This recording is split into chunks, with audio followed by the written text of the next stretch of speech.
Às vezes a gente reclama demais do café que esfriou, do ônibus que atrasou, de coisas pequenas.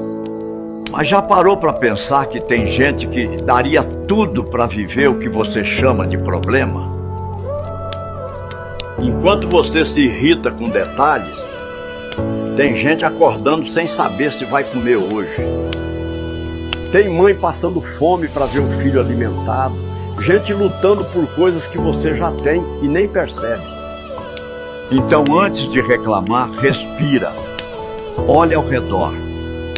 Você tem mais do que imagina. Se você tem o básico de ar, comida, cama, saúde, compende, você já é mais rico que milhares. Gratidão não é clichê, é chave.